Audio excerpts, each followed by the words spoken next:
या फिर कभी कभार क्या होता है कि जब आपने लंबा कोई रेडिएशन या कीमो या कोई ऐसी मेडिसिन ले रहे हो जिसकी वजह से साइड इफ़ेक्ट आने की वजह से आपको स्पर्म काउंट लो हो गया है, तो किस रीज़न से हुआ है वो परखना, वो जानना, वो सारी चीज़ें ऑब्वियस सी बात है कि आपके टेस्ट ही बताएंगे। नमस्कार, मेरा नाम हिमांशु धवन। आज जो क्वेश्चन पेशेंट का आया है वो बहुत थोड़ा सा उनके अंदर कश्मकश भी चल रही थी, बहुत सारा डाउट अंदर भरा हुआ था। और मेरे ख्याल से जब कुछ ऐसी चीज़ आ जाती है सामने तो वो शायद एक मेल बॉडी या मेल माइंड जो कहता है वो थोड़ा डिफरेंट तरीके से ही हो जाता। तो उनका जो क्वेश्चन था वो ये था कि मेरा पहला चाइल्ड कंसीव हो गया, बर्थ ले लिया, बट अब जब सेकंड चाइल्ड की बारी आई तो मैंने सीमन एनालिसिस का टेस्ट करवाया, तब वो नील स्पर्म काउंट आ रहा है। और उन्होंने कहीं पे भी पढ़ा या कहीं पे भी किसी भी डॉक्टर से कंसल्ट किया तो नील स्पर्म काउंट में कंसीव करना टास्क होता है। तो वहाँ पर एज ए पेशेंट और as a male body disturbance के साथ बहुत अलग से क्वेश्चंस उसके अंदर हो रहे होते हैं, चल रहे होते हैं कि क्या ये मेरा चाइल्ड है। फर्स्ट चाइल्ड भी, इस पर भी डाउट आ जाता है कि मेरा फर्स्ट चाइल्ड जो है वो भी मेरा है या नहीं है, ठीक है। और इवन सो क्वेश्चनिंग इसके साथ स्टार्ट हो जाती है। तो मैं आज आपको सिंपल इसी वीडियो में बताऊंगा कि ये पॉसिबल है, और पॉसिबल क्यों है, कैसे है और किस तरीके से है, उसके बारे में भी बताऊंगा। जो आपका फर्स्ट चाइल्ड हुआ है वो उस टाइम पर आपके स्पर्म काउंट अवेलेबल थे, उस टाइम आपके सीमन एनालिसिस की रिपोर्ट नॉर्मल थी, उस टाइम जब कंसीव का पार्ट हुआ तब सारी चीज़ें आपकी बॉडी में सेटल्ड थी। अब ओवर द टाइम पीरियड क्या हुआ कि मे बी शायद कोई ऐसी डिजीज़ होकर गई हो, या ओवर द टाइम पीरियड आपके साथ कोई ऐसा अलग से इंजरी वाला पार्ट हुआ हो, या फिर उस टाइम पीरियड में ब्लॉकेज जैसी प्रॉब्लम्स भी आने की संभावना होती हैं। तो खुद पे डाउट ना करके, खुद पे क्वेश्चन ना उठाकर इन सारी चीज़ों के सॉल्यूशन की तरफ चलते हैं, ठीक है। बट उससे पहले मैं आपको बता दूं कि ये चीज़ पॉसिबल है कि अगर आपने फर्स्ट चाइल्ड कंसीव कर लिया है तो उसके बाद भी आपका नील स्पर्म काउंट आ सकता है। इसको हम मोस्ट ऑफ द केसेस में सेकेंडरी ऑब्स्ट्रक्शन का केस कहते हैं या ऑब्स्ट्रक्टिव के केसेस में कहते हैं, जहाँ पर आपके पहले सीमन एनालिसिस की रिपोर्ट नॉर्मल थी but over the time period वो धीरे धीरे धीरे करके वो नील स्पर्म काउंट की तरफ बढ़ जाती है। अब उसमें केसेस कैसे होते हैं कि ट्यूबुलर एक्टीशिया के केसेस हो गए, या कोई ऐसी कोड में ब्लॉकेज आ गई जिसकी वजह से स्पर्म बाहर ही नहीं निकल पा रहा, ये सारी चीज़ें आ जाती हैं। ऐसा नहीं है कि आपके स्पर्म बना ही नहीं रहे, वहाँ पर स्पर्म बन भी रहे हैं और आगे की तरफ पुश करने की कोशिश कर रहे हैं, बट जब हम सेकंड बारी जब हमने ट्राई करने की कोशिश करी तो सीमन एनालिसिस की रिपोर्ट नील आ रही है।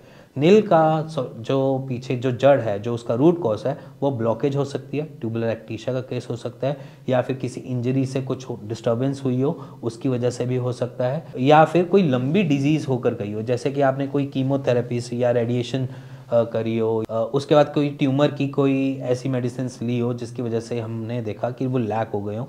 तो ये सारी प्रॉब्लम्स आ सकती हैं। ऐसा कोई डाउट मत रखना कि अपने अंदर कोई भी क्वेश्चन ऐसा मत पुट ऑन होने देना जिसमें आप अपनी फैमिली और अपने बच्चे पे डाउट करना स्टार्ट कर दो।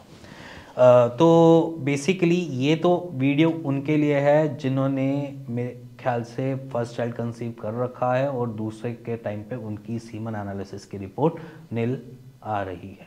तो घबराओ मत, डरो मत, ये पॉसिबल है। अब इसका सॉल्यूशन की तरफ चलते हैं। सॉल्यूशन बेसिकली ये है कि अगर आपका कोई भी ऑब्स्ट्रक्शन आई है तो सिंपली उसको ऑब्स्ट्रक्शन को खोला कैसे जाए।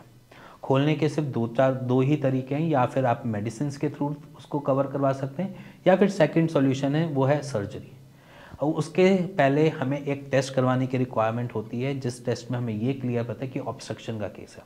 जैसे कि मान लीजिए कि इसमें हमें कौन से टेस्ट करवाने पड़ेंगे। हमें सबसे पहला टेस्ट करवाना पड़ेगा वहाँ का यूएसजी स्कैन, अल्ट्रासाउंड, जिसमें हमें ये क्लियर हो कि ऑब्स्ट्रक्शन आ कहाँ रही है, ऑब्स्ट्रक्शन किस जगह पे पड़ रही है। अगर ऑब्स्ट्रक्शन का पता चल गया तो वहाँ पर आपके पास बहुत सारे ऑप्शन खुल जाते हैं, जिसमें मैंने पहले ही बोला कि आप मेडिसिन के थ्रू ले सकते हो, और सेकंड ऑप्शन आपके पास सर्जरी अवेलेबल है। अगर यहाँ पर आपकी सर्जरी नहीं पॉसिबल है तो वहाँ पर डॉक्टर्स मना कर देंगे, वहाँ पर आपको मेडिसिन के थ्रू स्पर्म काउंट बढ़ाने के साथ साथ ऑब्स्ट्रक्शन खोलने की चांसेस देंगे। अब यहाँ पर मेडिसिन में भी दो ऑप्शन आ जाते हैं कि आप यहाँ पर होम्योपैथी का हाथ पकड़ो या आयुर्वेद का हाथ पकड़ो, क्योंकि एलोपैथी के पास एक ही ऑप्शन है, वो है सर्जरी। अब यहाँ पर आयुर्वेद और होम्योपैथ दोनों आपको ऑब्स्ट्रक्शन के लिए मेडिकेशन देते हैं। अगर आपके पास कोई आसपास होम्योपैथ फिजिशियन या आयुर्वेद फिजिशियन है, आप उनसे जाकर एक बारी बात कर सकते हैं, उसके रिगार्डिंग अपना सॉल्यूशन ले सकते हैं। क्योंकि ऑब्स्ट्रक्शन किधर है, किस जगह पे है, वो आपकी रिपोर्ट्स ही बता पाएंगी डेफिनेट जगह पे कहाँ पर है, कैसे हो रहा है, क्या नहीं हो रहा। बट यहाँ पर स्कैन की रिक्वायरमेंट सभी को ही है, चाहे वो एलोपैथी हो, चाहे वो होम्योपैथी हो, चाहे वो आयुर्वेद हो। क्योंकि बिना स्कैन के ये कहना कि वहाँ पर ऑब्स्ट्रक्शन किस चीज़ की वजह से हुई है, या फिर कभी कभार क्या होता है कि जब आपने लंबा कोई रेडिएशन या कीमो या कोई ऐसी मेडिसिन ले रहे हो जिसकी वजह से साइड इफ़ेक्ट आने की वजह से आपको स्पर्म काउंट लो हो गया है, तो किस रीज़न से हुआ है वो परखना, वो जानना, वो सारी चीज़ें ऑब्वियस सी बात है कि आपके टेस्ट ही बताएंगे तीनों प्रैक्टिशनर को, चाहे वो आयुर्वेद हो, चाहे वो होम्योपैथ हो, चाहे वो एलोपैथ हो। तो सिंपली अगर कुछ ऐसा है तो डाउट अपने पे ना करते हुए उसके ट्रीटमेंट की तरफ जाने की कोशिश करना। क्योंकि यहाँ पर अगर आप इतना सब कुछ सोचते हो तो अपने आप को स्ट्रेस में लाने की वजह से भी अपना कॉर्टिसोल हार्मोन को बढ़ाकर अपने सीमन एनालिसिस की रिपोर्ट को और नेगेटिव कर देते हो। तो इसीलिए अपने आसपास किसी भी डॉक्टर, किसी भी फिजिशियन से मिलकर इसके रिगार्डिंग बात कर सकते हो। और अगर आपको कोई समझ नहीं आ रहा, आपको लग रहा है कि मेरी आइडेंटिटी रिवील ही ना हो, तो भी आप नीचे दिए हुए नंबर पे हमारी टीम से बात करके उसका राइट सॉल्यूशन पूछ सकते हो। इसी के साथ मिलेंगे नेक्स्ट वीडियो के लिए, तब तक के नमस्कार।